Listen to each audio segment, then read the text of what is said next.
Hey guys, we got a Ford Escape here, no start condition. Narrowed it down to the ignition switch, which is going to be in the steering column behind the key cylinder here. So we got to take this cover off. Now, like sometimes you can wiggle the key to get it to start, but what works the best is if you turn the key quickly. That's a sign of a bad ignition switch. So we got a couple of screws up underneath the steering wheel. We pulled this lock to bring the steering wheel all the way up to give a little more room.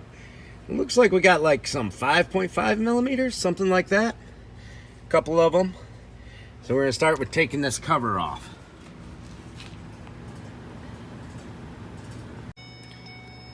All right, we got the cover off, pretty easy. I took my little precision flathead in between to kind of pry it apart. There's the top piece right there.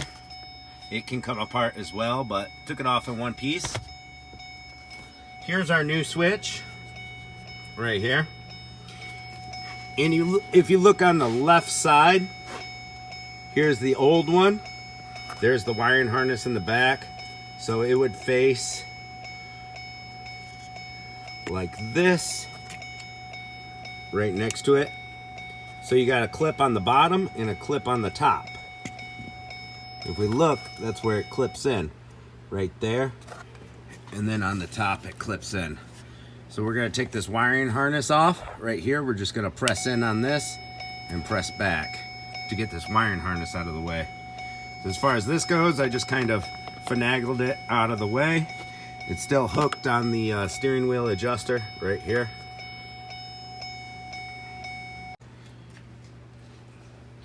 All right, I also took off this wiring harness right here because it kind of wrapped around the ignition switch. It had a little Christmas tree that plugged in here. So now we have access to our ignition switch.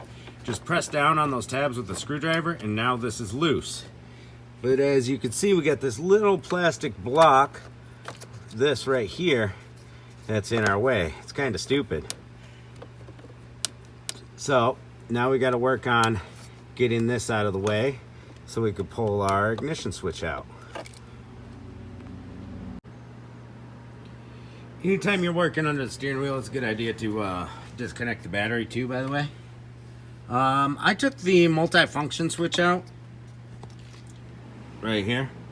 It just slides right in and out of here. Wiring harness on the back and two T20 screws, Torx bits, and I just kind of tilted back on this ignition switch and it plopped out. So sweet. Did come out of there after all without taking everything apart. And now we need our new switch, which would be this one.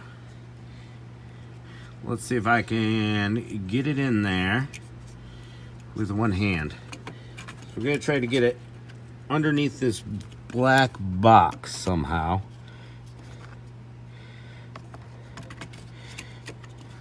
Honestly, I don't know how it wiggled out of there. Oop, move the camera. I don't know how it wiggled out of there, but there we go. That's how it goes. Just like that. Now I've got it up underneath that black plastic. I didn't even give it like much force at all to get that old one out of there. Just kind of fell out with the right position. Now we want to make sure we are lined up as far as this piece goes right here, along with this. So if it goes in like that, we're going to want to be straight up and down, and we're not straight up and down.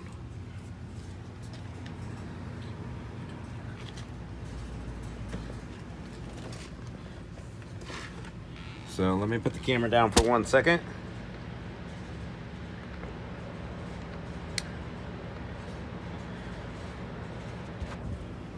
There we go. Now we're straight up and down.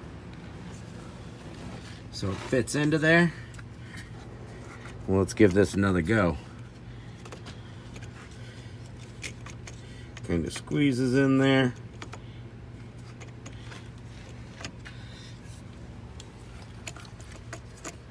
And yeah, it's hard with one hand to mess around with this.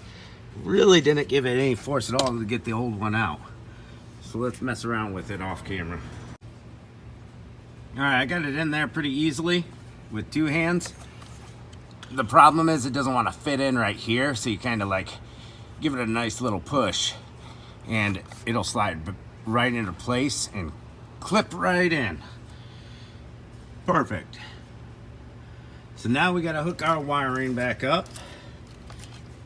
That one and that one. Put our multi-function switch right here. Put that back in, hook everything back up. All right, I put everything back together. Multi-function switch, plugged everything in, and started the car up. Seems to be starting every time now. And then lined up this cover. You've got these little dust cover flaps to get in there. You just got to get her lined up and look up through there and see that you're lined up with your screw holes. So we're all lined up, so we're ready to screw the bottom plate in. After you put the 3 screws in, then you just snap the top cover into place on their clips, and you're all done.